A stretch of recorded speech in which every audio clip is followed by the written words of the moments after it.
Bonjour à tous et bienvenue dans le Grand JT de l'éducation. Tout de suite, le sommaire. Elle est la vice-présidente des Hauts-de-Seine en charge de l'éducation. Nathalie Léandri est l'invitée du Grand JT aujourd'hui. Avec elle, on verra toutes les initiatives mises en place, notamment dans les collèges, dans son département. Comment expliquer la défiance de la jeunesse envers la science? Comment se réconcilier aux théories scientifiques? Pourquoi la science est à l'épreuve des mauvaises langues? Anaëlle Crémer-Lecointre, professeure agrégée en SVT, y répond dans son dernier ouvrage. Elle sera avec nous en deuxième partie d'émission. Enfin, dans sa chronique, Guillaume Ouattara nous emmènera aux États-Unis où une directrice d'école a été renvoyée pour le motif d'avoir montré le David de Michel-Ange à des sixièmes. Guillaume, qu'on retrouve tout de suite pour l'actualité en bref. Guillaume, bonjour. Bonjour Virginie, bonjour à tous. On ouvre ce journal avec de nouvelles annonces de Pape Ndiaye qui risquent de faire grincer quelques dents.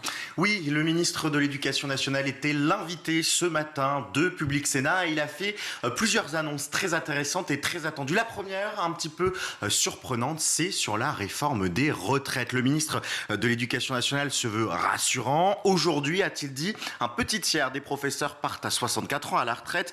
La question n'est pas absolument révolutionnaire pour les professeurs. Les jeunes professeurs, même sans la réforme, seraient partis à 64 ou 65 ans. Ce sont des propos qui, on l'imagine, vont enflammer les syndicats. En fait, ce que pointe du doigt Pape Ndiaye à travers cette citation, c'est la masterisation, le passage au bac+5 qui a décalé l'arrivée dans le monde professionnel des enseignants. Autre sujet extrêmement brûlant, le service national universel, le fameux SNU. On parle depuis plusieurs semaines de sa généralisation. Tout semblait acté. Le ministre a indiqué que rien n'est joué pour le moment. C'est le président de la République lui-même qui va trancher quant à savoir quand est-ce que ce sera. Il a répondu que ça va venir. Enfin, le dernier point, c'est sur les suppressions de postes. Et là, Pape Ndiaye est très clair. Il y aura environ 1500 postes supprimés pour la rentrée 2023. Et on espère justement que le ministre Pape Ndiaye viendra dans cette émission sur le Grand JT échanger avec nous très prochainement. Guillaume, on poursuit avec le concours de recrutement des professeurs des écoles qui s'est ouvert hier avec toujours moins de candidats. Oui, jusqu'à demain, les quelques 73 000 candidats au CRPE, le concours de recrutement des professeurs des écoles, planche sur les sujets de français, de mathématiques et sur l'épreuve écrite d'application.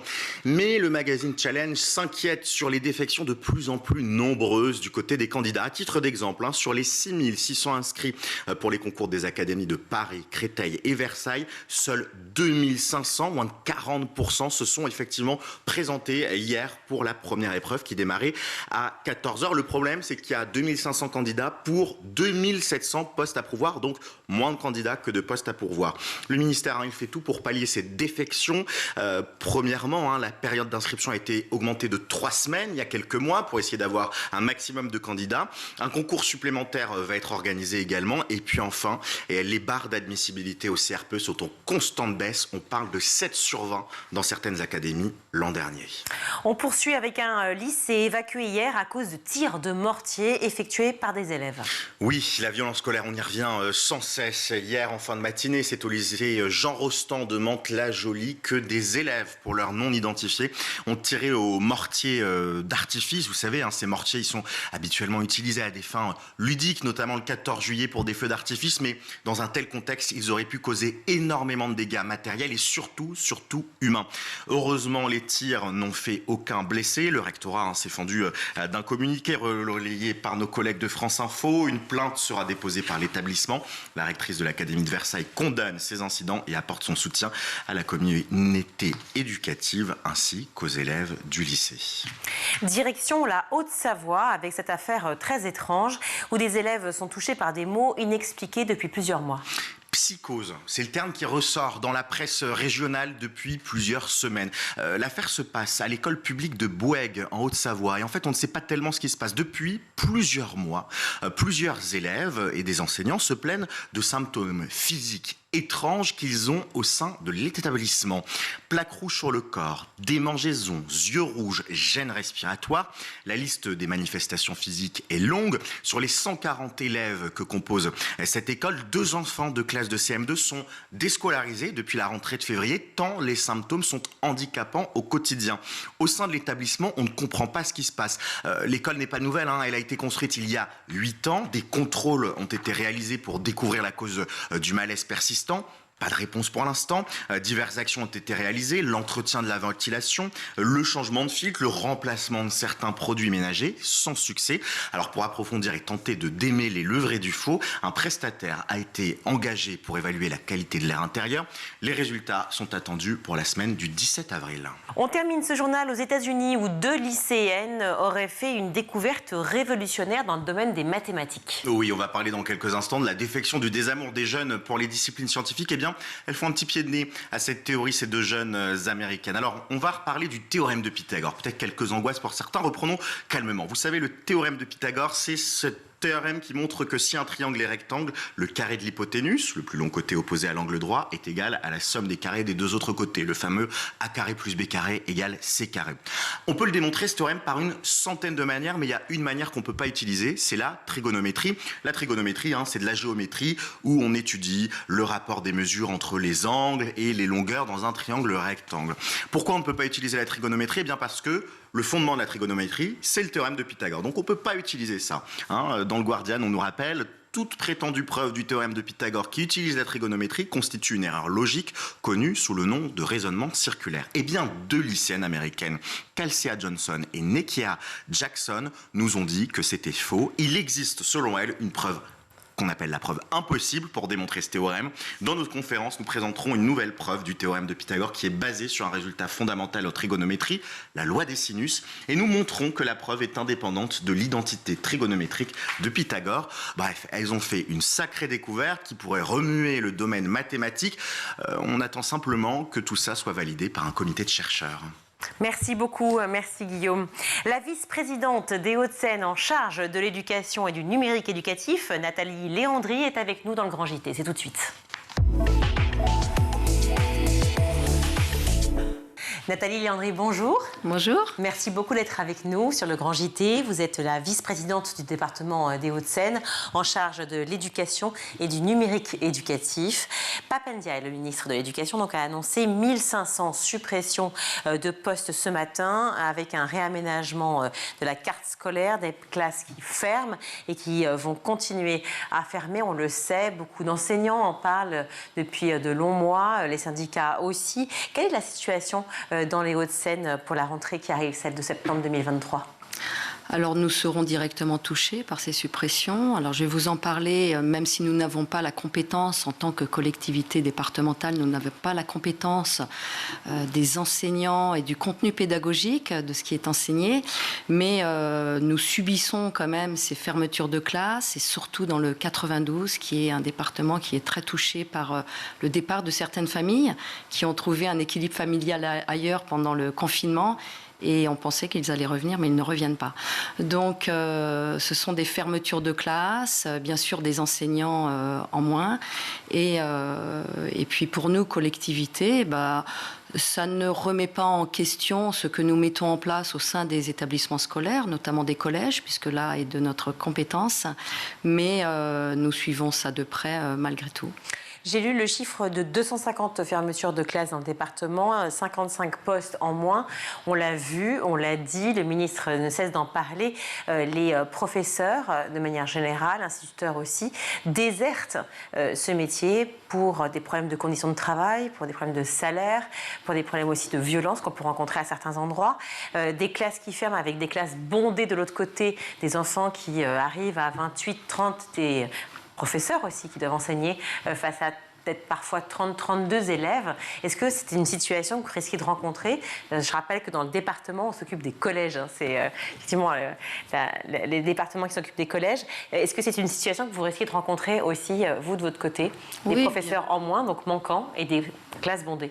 Oui, bien évidemment, ce sont des réactions en chaîne. Donc, là où on supprime des classes, ça surcharge d'autres classes. Donc, nous, ce que nous mettons en place, encore une fois, je parle de compétences, excusez-moi, j'y reviens, mais en ce qui concerne notre compétence, nous mettons en place des médiateurs. C'est un dispositif que nous avons mis en place il y a 25 ans qui permet un meilleur climat scolaire parce que là où il y a des classes surchargées, il peut y avoir dans certains établissements, bien sûr, des tensions un petit peu plus prononcées lors des cours de récréation aussi, sur certains en interclasse. Donc voilà, là où nous pouvons venir en soutien à l'éducation nationale, en dehors, bien bien sûr de la pédagogie. C'est ce type de dispositif qui peut permettre un meilleur climat scolaire. Vous avez la compétence au niveau des collèges de faire appel aussi à des contractuels pour pallier le manque d'enseignants? Ce n'est pas de ma compétence. Les enseignants, je ne pourrais pas les recruter. Ça dépend de l'éducation nationale, donc c'est l'État et ce n'est pas le département des Hauts-de-Seine qui peut. Encore une fois, le département des Hauts-de-Seine peut venir en aide à l'éducation nationale sur certains dispositifs. L'année dernière, syndicats et parents d'élèves se mobilisaient pour dire non à la diminution de la DHG, la dotation horaire globale, qui définit donc une enveloppe très clairement d'heures d'enseignement. Ils protestaient contre le fait que cette enveloppe, évidemment, diminuait. On ne va jamais protester pour le contraire, alors même que le nombre justement d'élèves augmentait. On revient toujours à cette même idée. Est-ce que cela concernait aussi notamment les collèges des Hauts-de-Seine? Bien sûr, la DHG, ça concerne les collèges des Hauts-de-Seine. Nous avons notre part en termes de dotation, puisque nous dotons les collèges là, en maintien financier.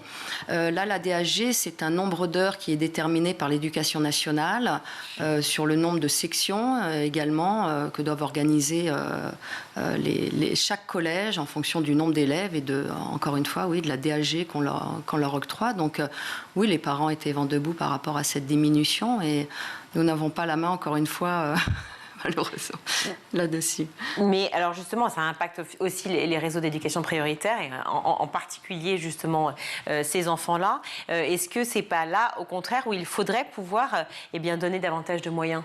Mais là, vous prêchez une convaincue. Alors, ne me dites pas encore que ce n'est pas vos compétences. Je suis désolée, je n'ose pas vous le dire encore une fois, mais non, ce ne sont pas nos compétences. Alors, quelle est la compétence du département, justement, qui permet d'influer sur ce type de problème, qui est quand même un des problèmes principaux aujourd'hui que vous pouvez rencontrer, vous, dans le département des Hauts-de-Seine, face à l'éducation nationale? Voilà. Alors, nous, département des Hauts-de-Seine, comme tous les autres départements, notre mission et notre compétence est de venir fournir des dotations financières sur des aides, sur certains dispositifs, sur l'aide au numérique. Par exemple, on vient un petit peu en complément de l'éducation nationale, mais tout ce qui concerne le corps enseignant, quelque part, nous n'intervenons pas du tout sur le corps enseignant, sur les dotations dont vous avez parlé, nous n'intervenons pas.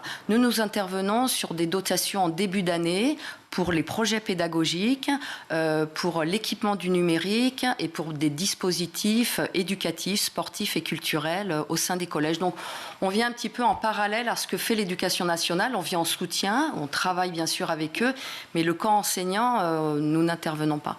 Et vu la situation globale de l'économie aujourd'hui, la crise, l'inflation, la guerre, on peut citer évidemment tout ce qu'on traverse aujourd'hui, mais vous savez ça mieux que moi, est-ce que ce ne serait pas justement aussi au département de prendre en charge une partie des problèmes que l'on rencontre notamment à l'école?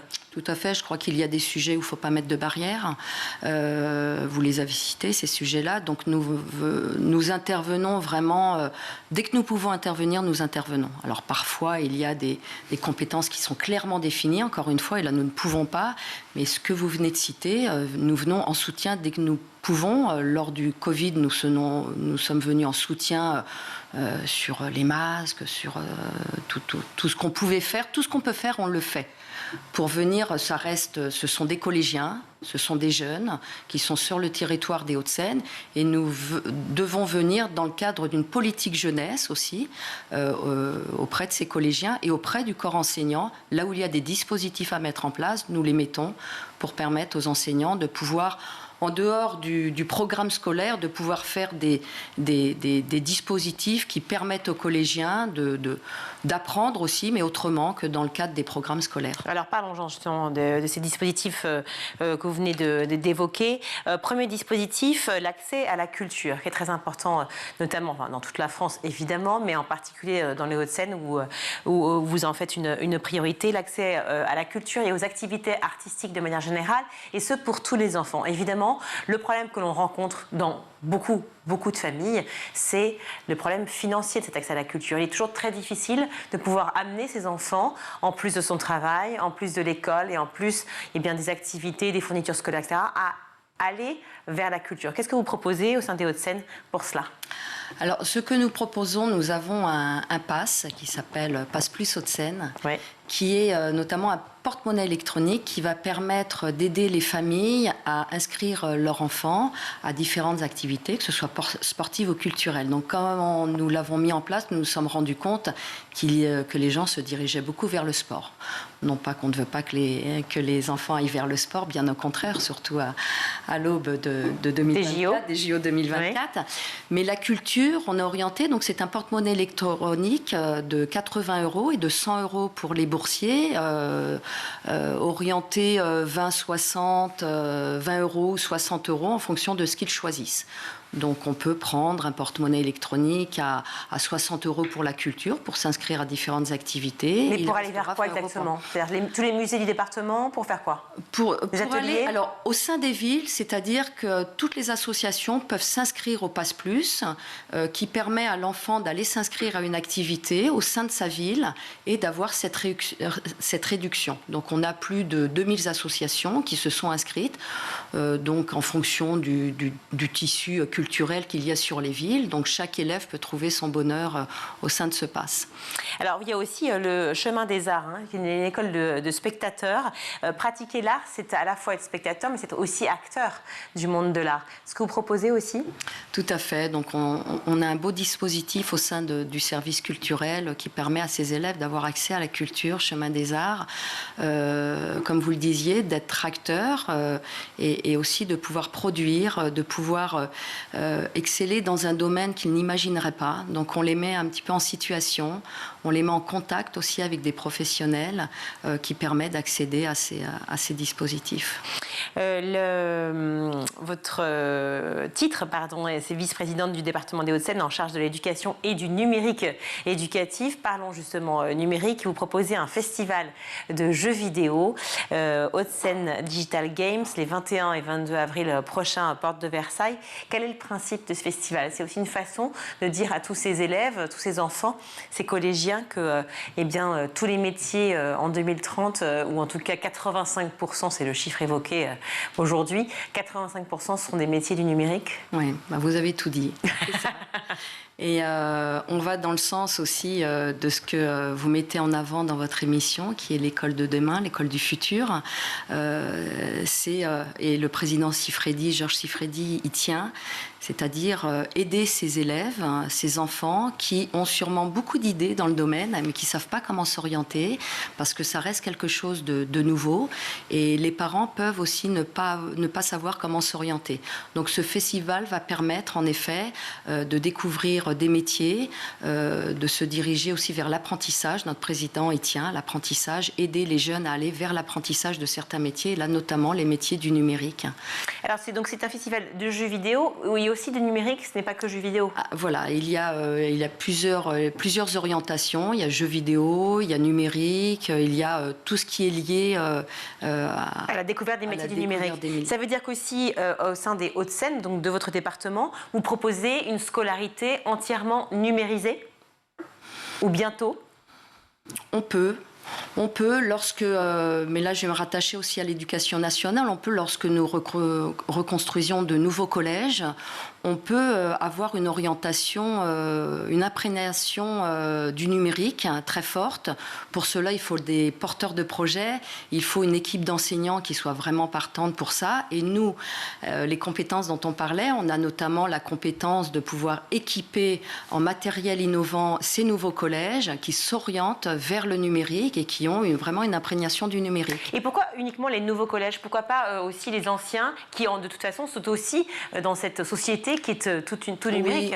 Oui, vous avez raison, madame. Moi, je pensais aux bâtimentaires, mais c'est vrai que dans les anciens collèges, encore une fois, s'il y a une volonté de l'équipe éducative avec un porteur de projet, nous suivons pour équiper en matériel innovant. D'ailleurs, nous avons des dispositifs qui permettent déjà à ces collégiens de pouvoir accéder au numérique, des web. Ce sont des tablettes, par exemple? Oui, alors ça, c'est l'équipement que nous proposons.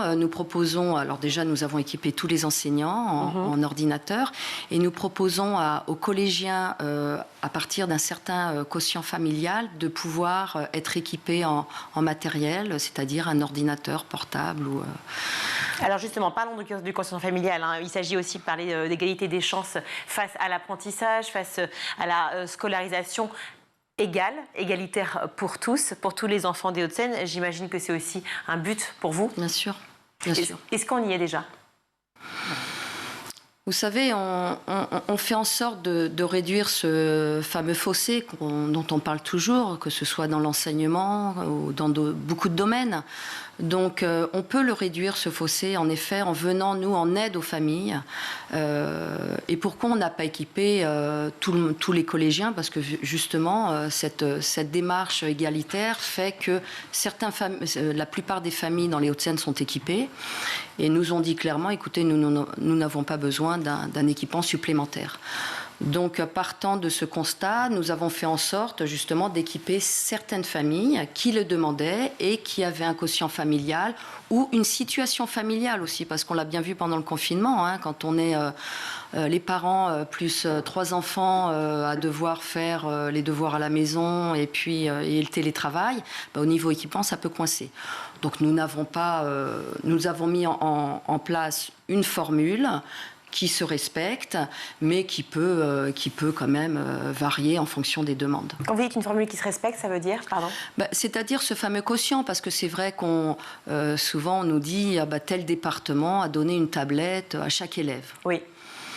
Ça reste de l'argent public. Je crois qu'on n'est pas là non plus pour équiper des familles, encore une fois, qui laisseraient de côté l'équipement. Et l'enquête que nous avons faite auparavant nous a montré que certaines familles disaient nous n'avons pas besoin de cet équipement, nous vous remercions, nous n'aurons pas besoin. Donc c'est les vases communicants, c'est-à-dire que pour ceux qui ne le prennent pas, au contraire, ça permet d'avoir plus de tablettes pour les autres ? Non, de toute façon, on aurait pu assurer toutes les tablettes pour tout le monde. Oui. Mais c'est une démarche, encore une fois, de bon emploi de l'argent public. Bien sûr. Et d'équiper ceux qui en ont besoin et ceux qui le demandent. Alors, il y a aussi, évidemment, pour de nombreux élèves, un besoin de soutien scolaire qui est très important. Pas toujours évident de pouvoir faire les cours, ces devoirs donc, à la maison, ces devoirs dans un cadre propice. Est-ce que vous proposez des lieux déjà pour pouvoir faire ce devoir en dehors de l'école et en dehors de la maison ? Et surtout, quel soutien vous proposez ? J'ai lu qu'en Senior, en fait, un soutien scolaire en ligne permettait justement aux élèves de pouvoir avoir un coach finalement virtuel qui allait les aider. Oui, alors ça, nous avons déployé ça lors du confinement. On a vu que ça fonctionnait bien. Mais encore une fois, certains collégiens qui sont pas en échec scolaire forcément, mais qui ont des problèmes, ont besoin de la présence humaine. Donc, nous nous appuyons aussi pas mal sur les villes qui permettent à des jeunes qui n'auraient pas la possibilité de travailler sereinement à la maison, de pouvoir avoir accès à des lieux. Et sinon, nous financerons également des heures pédagogiques qui permettent aux enseignants de pouvoir aider ces jeunes-là à faire leurs devoirs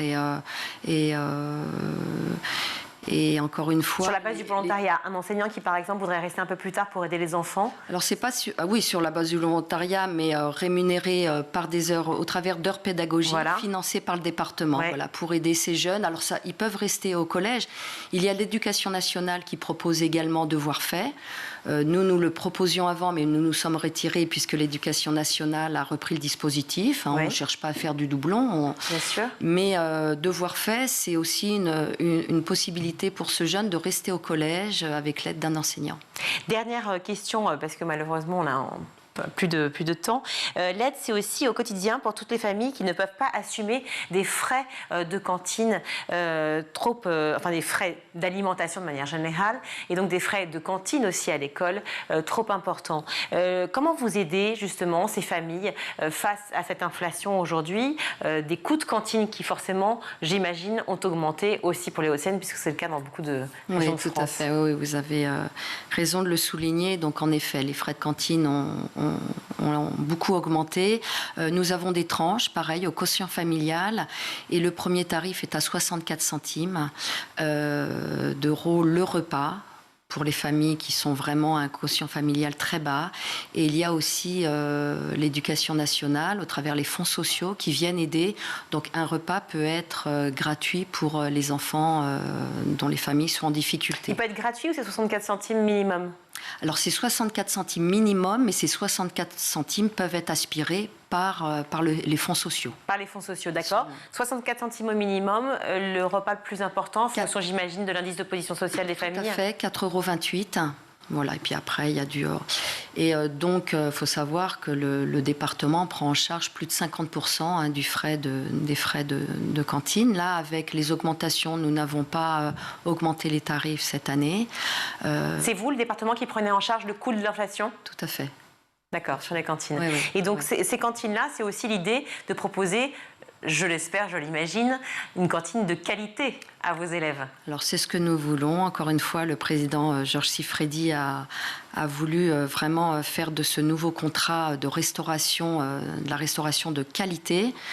Nous restons sur de la restauration collective. Après, il y a les goûts de chacun et chacune. Mais nous respectons les normes aussi, puisqu'on a la loi Guélim qui nous impose quand même certaines contraintes, mais bon, qui sont tout à fait recevables. Le bio, les circuits courts. Et puis, nous avons mis les moyens vraiment pour que ce soit de la restauration de qualité. Et puis aussi suivre certaines recommandations, mais ça, c'est dans les esprits de chacun. La lutte contre le gaspillage. Donc, vous voyez, il faut essayer d'équilibrer, aller vers ce qu'aiment les collégiens, mais aussi éviter toute forme de gaspillage. C'est une façon aussi de prendre part à l'écologie et à la situation. Mais ils y sont très très sensibles, donc là-dessus, il n'y a aucun souci. Merci beaucoup Nathalie Léandri d'être venue sur le plateau du Grand JT, nous parler effectivement de l'éducation et du numérique éducatif aussi dans les Hauts-de-Seine, qui est un département tout proche de Paris, pour vous citer sur la carte. Mais enfin, on n'est pas pro-parisien, c'est juste pour qu'on puisse, pour ceux qui ne situent pas, voilà, le situer, c'est juste pas loin. Voilà. Merci beaucoup d'avoir été avec nous. On marque une courte pause et on se retrouve.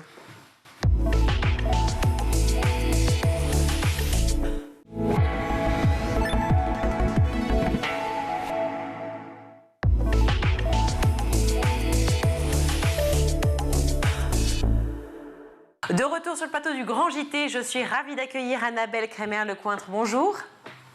Bonjour, moi aussi je suis ravie d'être parmi vous. Merci d'être avec nous. Alors, vous êtes enseignante agrégée en SVT et bien sûr autrice de ce livre que je vous recommande, La science à l'épreuve des mauvaises langues, paru aux éditions de Lachaud et Niestlé. C'est absolument génial sur justement les idées reçues. Ouh là là, que la France est faite d'idées reçues, surtout en ce moment. Pendant la crise du Covid, on a atteint le paroxysme. Les théories complotistes se sont multipliées. Avec Guillaume Ouattara, on adore ça. Sur les platistes, sur tout. Enfin bref, tout ce qui peut traverser l'esprit des gens de manière générale, des Français en particulier, même de certains journalistes. Tout le monde s'est mis à parler de science, tant évidemment les grands, les adultes, que nos fameux collégiens et lycéens, peu importe d'ailleurs leur niveau de connaissance. Comment on explique que tout le monde se soit approprié ce sujet des sciences comme ça au moment de cette pandémie ? Effectivement, au moment de la pandémie, on a beaucoup parlé de science, pas forcément en connaissance de cause, mais c'était un sujet de préoccupation, on va dire, mondiale. Donc ça a vraiment dicté notre quotidien. Et les gens avaient besoin de savoir, avaient peut-être besoin de s'emparer du sujet, d'en parler. Mais encore une fois, moi, j'ai trouvé ça très bien qu'on parle de science. Mais on n'en a pas forcément parlé en connaissance de cause. C'est peut-être ce qui était un peu le problème. Et moi, c'est ce qui m'a donné envie, en fait, de faire ce livre. Alors, vous parlez en connaissance de cause, effectivement, mais surtout de remise en cause. Et ça, c'est vraiment intéressant. C'est qu'on a vu beaucoup de gens remettre en cause la science de manière générale, comme si elle n'était pas solide, comme si ce n'était pas appuyé sur des faits au départ. Comment ça se fait ? Comment vous l'expliquez ? Mais parce qu'on ne connaît pas vraiment la méthode, la démarche de la science. On parle beaucoup des applications de la science, on parle des résultats de la science, c'est-à-dire l'ensemble des connaissances disponibles. On parle éventuellement des gens qui la font. Assez souvent, elle est quand même peu incarnée, quand même, cette science. Et on parle très très peu de sa démarche, en tout cas dans les médias. À l'école, plus évidemment, mais vis-à-vis du grand public, finalement, on n'explique pas comment se construisent les savoirs, comment se construisent les connaissances, quelle est la démarche qui permet, la démarche fiable en fait, parce que justement, elle offre des garanties de confiance, cette démarche, et ça serait bien de l'expliquer au grand public. Et puis aussi, je pense que la difficulté qui s'est posée pour la pandémie, c'est que le grand public a été face aux incertitudes de la science, parce que la science, c'est le temps long, hein, c'est pas le temps des médias. Et donc, il y a besoin de temps pour augmenter le niveau de fiabilité des savoirs qui sont construits. Oui, et puis une peur panique aussi de ces fameux vaccins qui seraient arrivés en très peu de temps, alors que d'autres vaccins comme celui du sida, par exemple, on l'attend depuis de nombreuses décennies. Évidemment, beaucoup se sont posé cette question-là. Vous êtes enseignante aussi agrégée en SVT, donc en sciences et vie de la Terre, ce qu'on appelait la biologie à l'époque. Est-ce que ça a été une des premières choses dont on vous a parlé au moment du premier confinement ?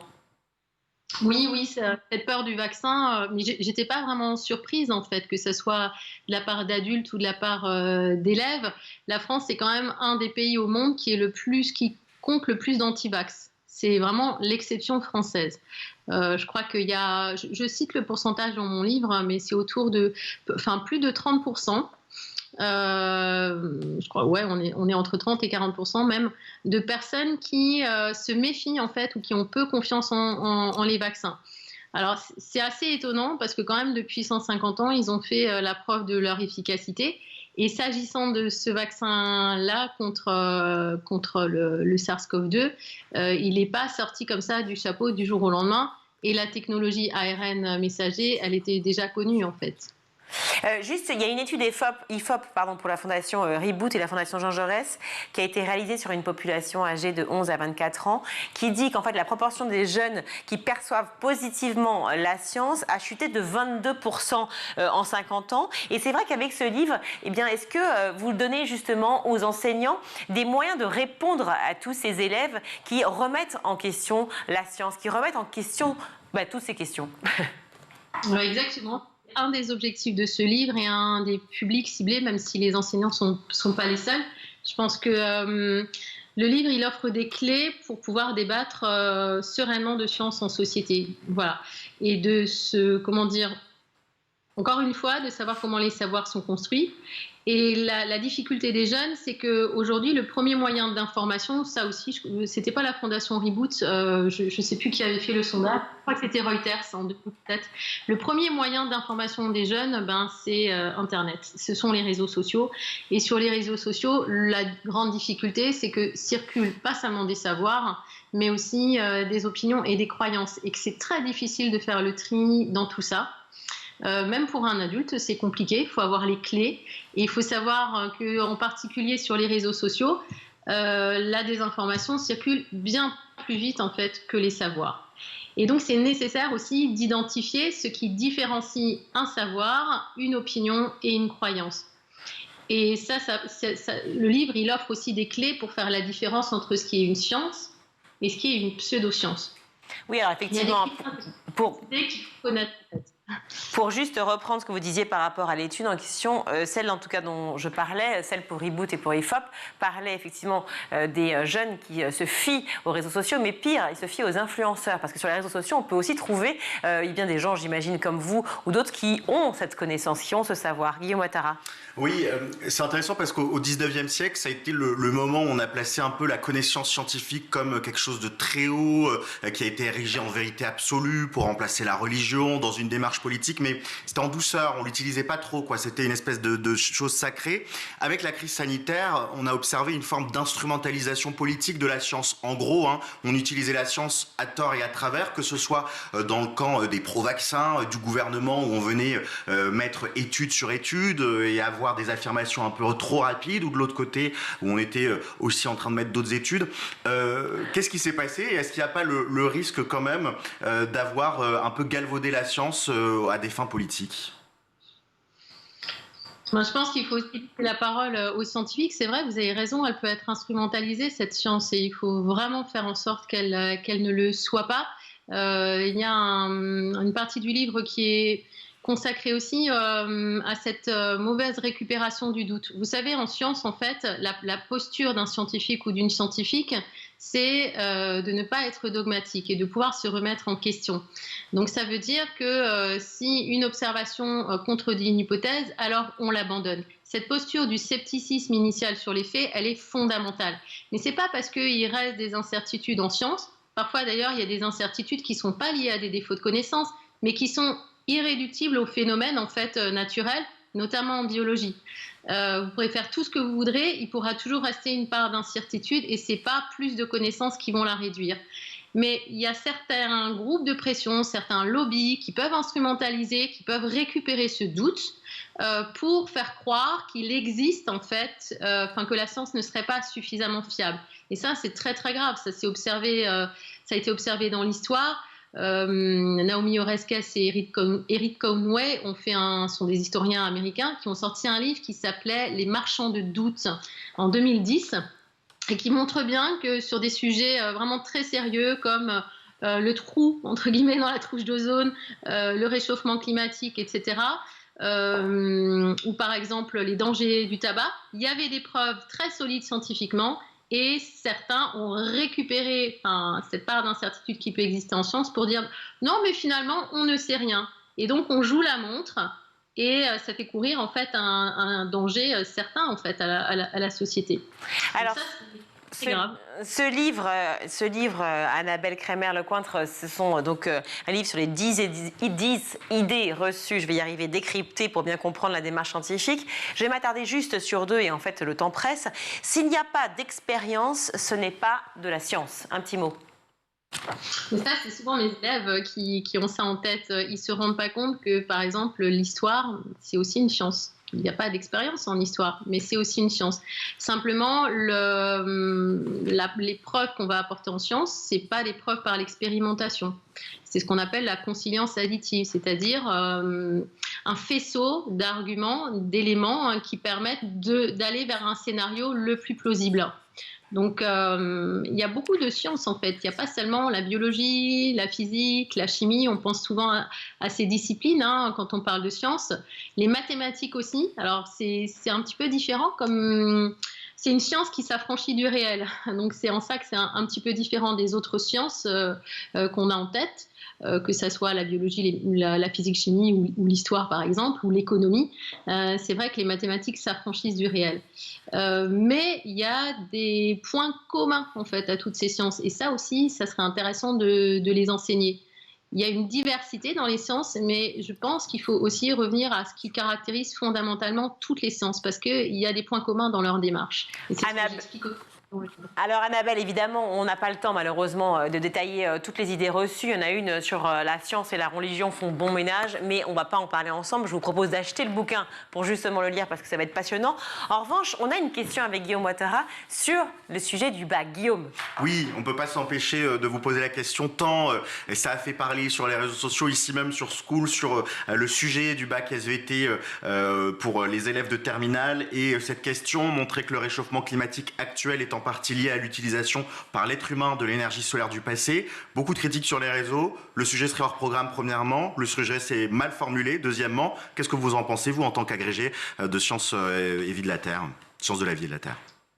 C'est malheureusement le lot commun de beaucoup de sujets, que ce soit au bac, que ce soit au brevet. La formulation n'est pas toujours très explicite pour nos élèves. Et bon, je pense qu'il y a encore un petit peu des progrès à faire pour que les sujets soient clarifiés et puis aussi pour qu'on puisse faire les programmes dans les temps. Je pense que c'est ça aussi qui est très compliqué avec ce nouveau bac, c'est de terminer, d'apporter le maximum de connaissances à nos élèves, mais voilà, dans un délai raisonnable et pas de manière hachée. Ils n'ont pas le temps d'assimiler non plus. Et ça, c'est problématique. Et vous avez vous-même corrigé certaines copies qui portaient sur cette question. Est-ce que vous avez eu des consignes, par exemple, de bienveillance dans la notation, comme on a pu l'entendre sur les réseaux?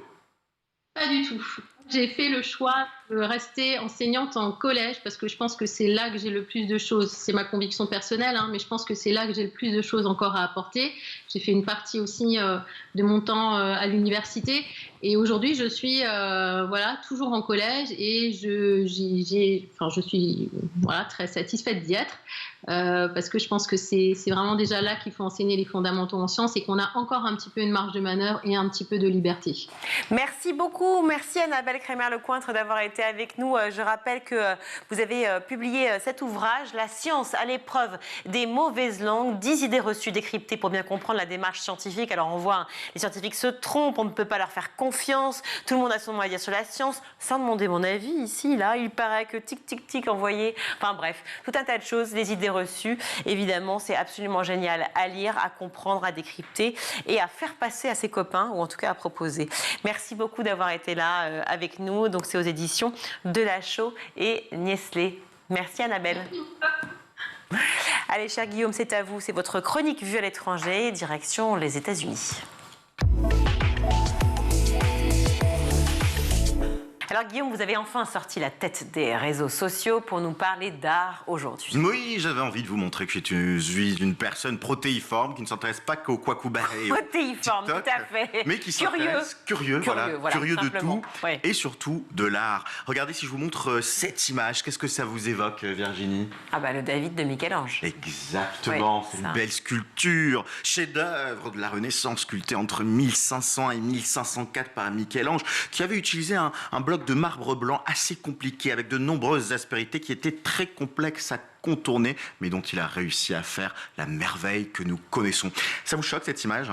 Ah non, pas du tout, non, d'autant que c'est évidemment une sculpture très connue en France. Pourquoi ? Eh bien effectivement, c'est une illustration concrète de la beauté du travail artistique de la Renaissance. Eh bien, sachez qu'aux États-Unis, cette image a valu une démission forcée d'une directrice qui avait eu la drôle d'idée, paraît-il, de juste la montrer à des élèves de 6th grade, l'équivalent de la classe de 6e, pour évoquer la Renaissance. Cacher ce sexe que je ne saurais voir, on pourrait presque dire, pour faire un petit clin d'œil au Tartuffe, les faits se sont déroulés plus particulièrement en Floride. Hop, Karaskia. Ça fait 2 ans qu'elle dirige la Tallahassee Classical School et elle a voulu faire un cours sur la Renaissance et donc montrer une œuvre de la Renaissance qui a été vue des millions de fois par des millions d'élèves à travers les temps. Tollé général du côté de certains parents qui se sont plaints et qui ont, tenez-vous bien, écrit au conseil d'administration de l'école pour expliquer d'une part que c'était une œuvre controversée, et d'autre part qu'elle n'était pas adaptée à l'âge de leurs enfants entre 10 et 11 ans. Mais qu'est-ce qui les choque dans cette œuvre d'art précisément ? Eh bien, c'est la nudité marbrée du David.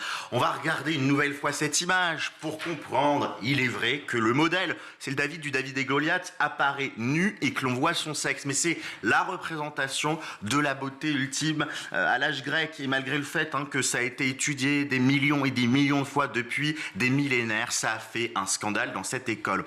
Bon, il faut dire que l'école en question, elle fait partie d'un groupe d'écoles catholiques, enfin chrétiens en tout cas, et la directrice reconnaît une faute, une erreur dans la lettre de démission qu'on la force à écrire, c'est qu'elle n'a pas averti les parents avant de diffuser l'image aux élèves.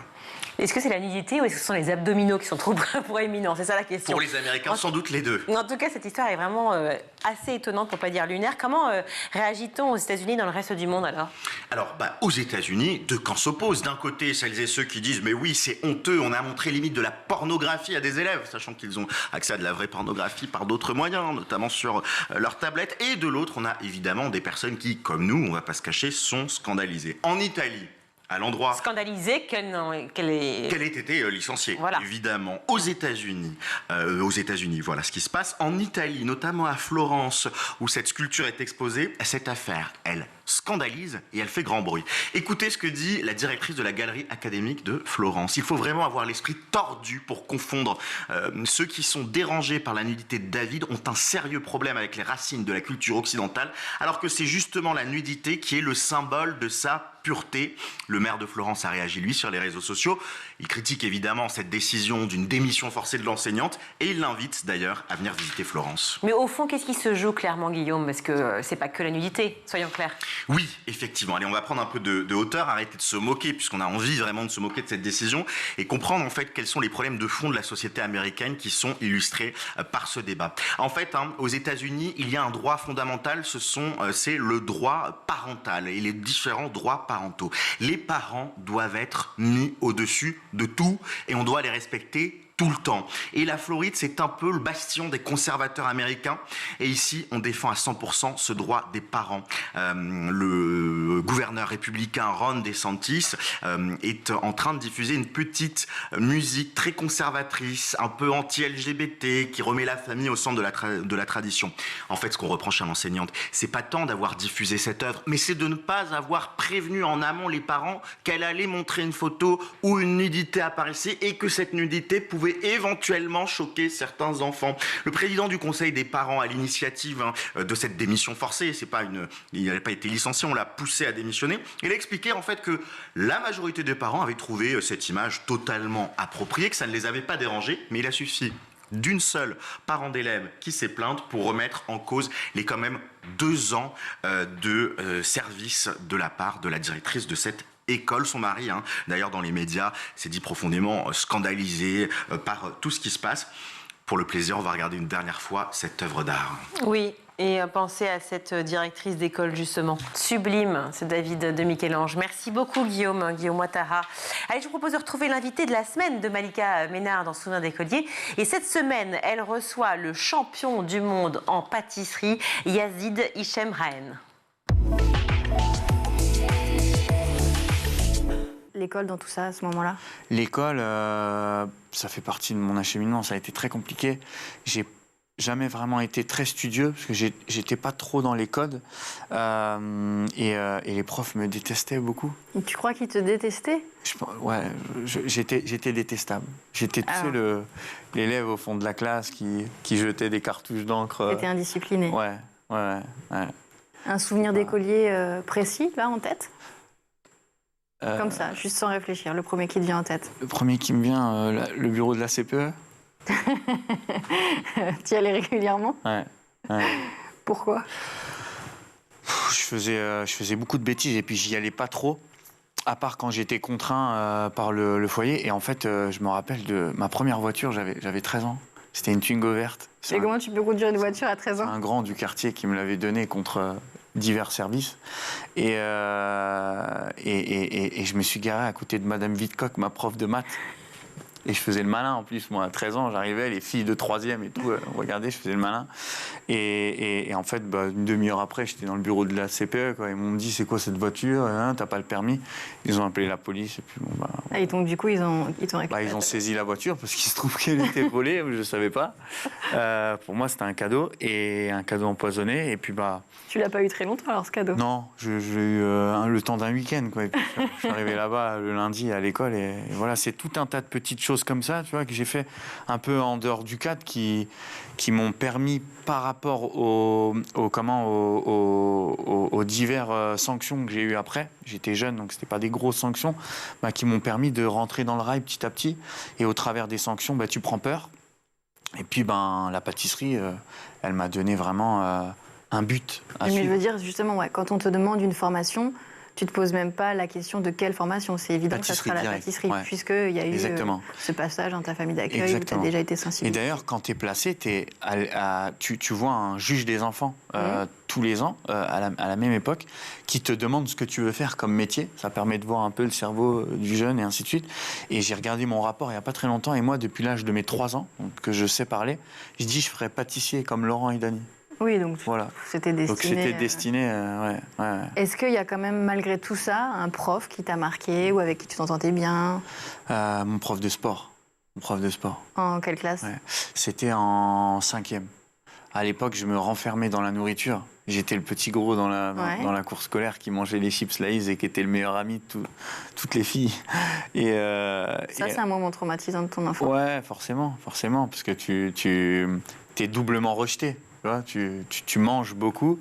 Et puis, moi, c'était une manière de me renfermer là-dedans. Et un jour, je suis allé en sport, en EPS, et j'étais turbulent avec tout le monde. Alors, les gens avaient peur de moi, mais voilà, j'étais assez turbulent. Et le seul prof qui me tenait tête, c'était le prof de sport. Et un jour, il m'a regardé devant toute la classe. Il m'a humilié. Il m'a dit, mais il m'a rendu service, monsieur. Il m'a dit... mais regarde-toi, là, tu fais le malin, t'es gros, tu t'arrives même pas à courir 100 mètres, tu sues et tout. Et j'étais en 5e. C'est horrible. C'est pas le rôle d'un professeur. Ouais, mais parfois, en fait, je pense que c'est ce qu'il faut. Moi, ça m'a mis un électrochoc. Être humilié devant toute la classe où tout le monde rigole. Et puis, j'ai commencé à manger des pommes et des concombres à partir de ce moment. Ouais. Et j'ai commencé le sport à partir de ce moment. J'ai jamais arrêté. Mais c'est même pas les moqueries de tes camarades, c'est celui de ton professeur. Ouais, exactement. Ça avait plus de force, la parole des adultes ? Peut-être un peu plus, et parce que quelque part, même quand je faisais des bêtises et que j'étais détestable, parce que j'avais cherché un peu ce qu'il m'a dit, je cherchais de l'attention, quoi qu'il arrive. Et tu sais, même quand je faisais des bêtises, moi, mon moment préféré, c'est, par exemple, des fois, au foyer, ils appelaient la police et tout, je finissais au commissariat, et le mec, il me voyait tellement, le brigadier, qu'à la fin, il me faisait la morale, mais il me ramenait un paquet d'M&M's, c'est un chocolat chaud. C'était de l'attention. Et je faisais ma petite garde à vue là-bas avec lui et tout. Et en fait, c'était de l'attention. Tu vois... Même la sanction, pour toi, c'était une attention. Ouais, bizarrement. Est-ce qu'il y avait une matière préférée ? Matière préférée, sport.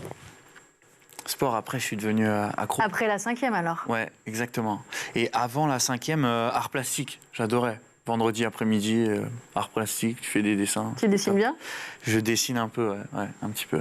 C'est déjà la fin de ce numéro. On se retrouve demain, toujours en compagnie de Yazid Hichemraen pour la suite de Souvenirs d'écoliers. À demain. Merci Malika, merci Yazid. Eh bien, à demain. Et tout de suite, c'est meilleur de School TV avec le Zap. Je rêve d'un métaverse où je peux m'épanouir, me sentir respectée et me sentir bien, être un endroit où je passe du bon temps, beaucoup plus de bon temps que de mauvais temps, et que c'est censé vraiment être je pense, une bulle et une parenthèse à la réalité, à ce qui se passe tous les jours, et que ce moment qu'on s'accorde doit être un bon moment.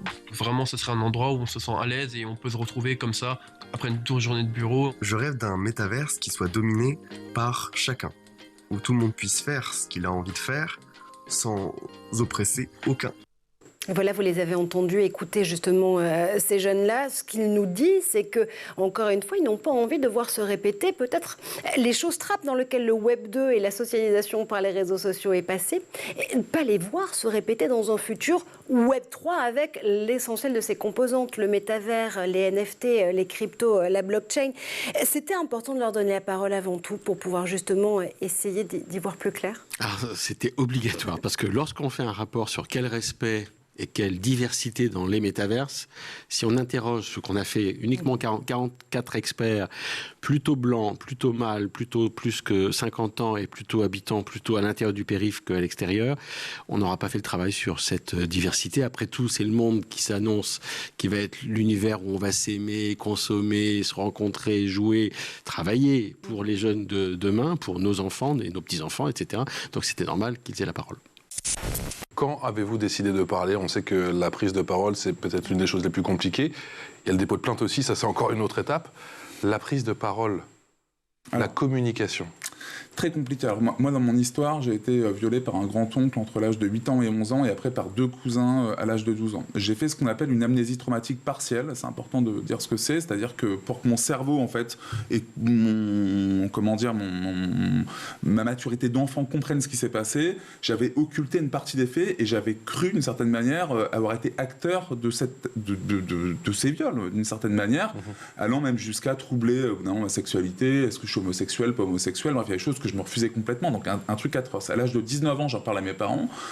Première réaction de ma mère, d'ailleurs, c'est de dire on s'est fait avoir. J'ai jamais compris ça, vous voyez ce que je veux dire ? J'ai jamais compris la réaction de ma mère, sauf que je l'ai compris grâce à Camille Kouchner il n'y a pas très longtemps, et donc la Civis qui a été mise en place. Ouais. C'est-à-dire que quand on est victime de viol, en fait, il n'y a pas qu'une victime. Il y a tout un système autour. Il y a les parents, forcément, qui sont... on fait des enfants, enfin, jamais on imagine, même si, bien sûr, qu'il y a des parents, on le voit bien dans le cadre de l'inceste, qui sont agresseurs, bien entendu, mais quand même, il y a des choses qu'on n'imagine pas.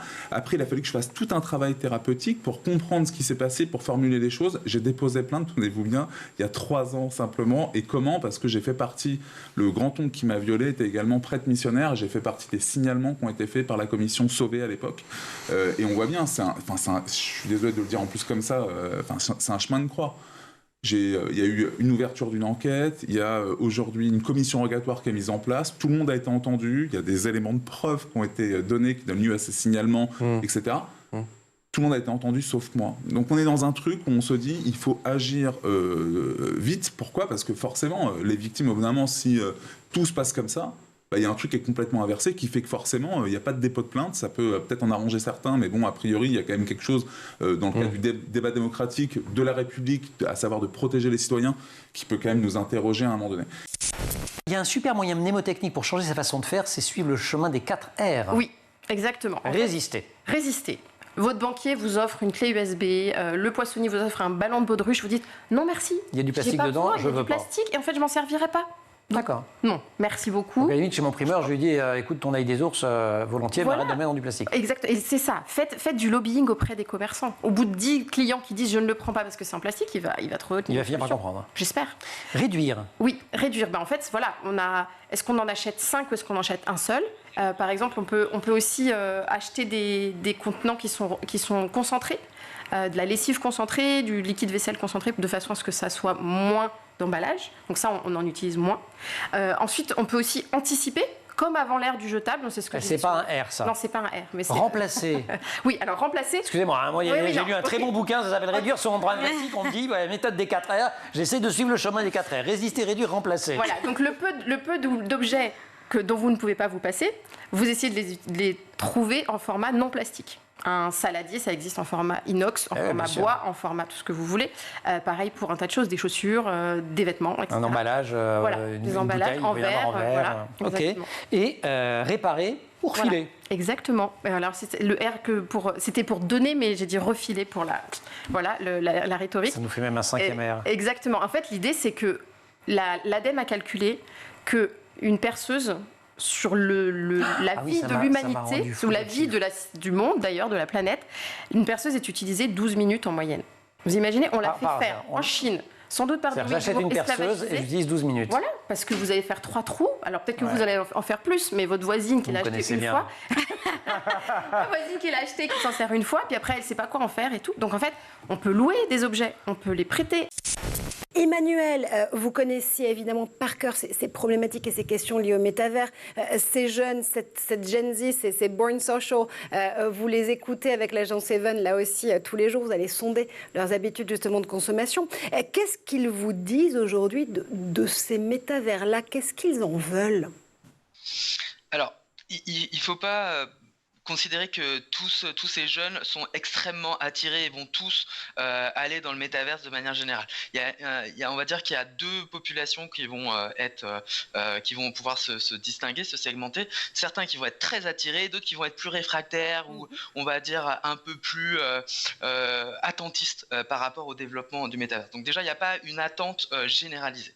Parmi ceux qui vont avoir le plus d'attentes à propos du métaverse, quand on va les écouter, on va se rendre compte que ce qui va les intéresser principalement, ça va être de considérer le métaverse comme un espace de créativité. Ça, c'est le premier point, de voir le métaverse comme un endroit sur lequel ils vont pouvoir créer de nouvelles choses, avoir des expériences extraordinaires qu'ils ne peuvent pas avoir dans la vraie vie. Et le deuxième point, c'est aussi la communication.